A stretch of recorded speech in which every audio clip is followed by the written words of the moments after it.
on l'écoute. affirme que l'Iran est prêt à la confrontation si jamais les États-Unis mènent même de petites frappes, des frappes minimes contre l'Iran. La riposte sera large, non seulement contre les navires de guerre américains stationnés dans l'océan Indien, loin des côtes iraniennes, loin du détroit d'Ormuz. Vous avez vu ce qui s'est passé avec les bases américaines dans la région, a même affirmé le commandant en chef de la force aérospatiale des gardiens de la Révolution. Et vous verrez ce qui va arriver à vos navires, a-t-il ajouté. Donc le ton est de plus en plus dur. En plus de cela, l'Iran menace de frapper durement les monarchies arabes du Golfe Persique qui sont accusées d'avoir participé directement à la guerre contre l'Iran. Toutes les installations pétrolières, gazières et pétrochimiques des monarchies arabes seront détruites le premier jour juste après d'éventuelles frappes américaines. Les États-Unis peuvent relancer une campagne de frappe, ils ne pourront pas le faire très longtemps. C'est-à-dire que les frappes qu'ils ont déjà menées ont largement entamé les stocks de munitions qu'ils ont. Une partie des bateaux dont parlait votre journaliste, en fait, ils ont probablement des stocks de missiles à moitié vides. Et donc, la possibilité de mener des frappes, elle existe. La capacité pour ces frappes d'avoir un résultat stratégique me semble aujourd'hui assez faible et elles ne pourront pas être prolongées dans le temps. Donc les Américains, encore une fois, n'ont pas de bonne solution militaire aujourd'hui face à l'Iran. La réponse, ce n'est pas simplement de dire que les États-Unis manquent de stock. On le savait déjà bien avant cette guerre et encore plus depuis la guerre en Ukraine.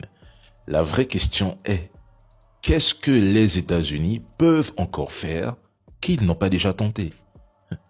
Nous patientons une réponse là-dessus. Viser les installations électriques, ok, mais ce serait une grave erreur. Donc, quelles options leur reste-t-il réellement sur la table? Il n'y a rien. Ils n'ont aucune carte en main. Les objectifs de guerre formulés par Netanyahou et Trump ont échoué. Éliminer la direction iranienne afin de provoquer un soulèvement populaire qui installerait à Téhéran un gouvernement pro-Washington a échoué. Limiter le programme de missiles balistiques iranien emporté comme en quantité, je suis désolé, mais c'est un échec flagrant, un échec également. Dès le départ, il était évident qu'une telle concession était impossible pour Téhéran. L'Iran sait parfaitement qu'accepter des restrictions sur ses capacités balistiques reviendrait à signer sa propre condamnation stratégique. En un mot, ce sonnerait la fin de ce gouvernement. Un autre objectif américano-entité consistait à mettre fin au financement et au soutien des alliés régionaux de l'Iran. Là encore, c'est un échec, parce que pour Téhéran, le Hezbollah, les Houthis ainsi que les milices représentent l'axe de la résistance face à l'hégémonie américaine et son proxy dans la région. Cet ensemble constitue le cœur même de sa doctrine de défense et de dissuasion. Il suffit d'observer la pression sur le détroit de Bab el-Mandeb en cas de reprise de la guerre pour comprendre pourquoi cette architecture régionale est considérée comme vitale par les autorités iraniennes. Il voulait également comme objectif démanteler le programme nucléaire iranien. Mais ils ont échoué.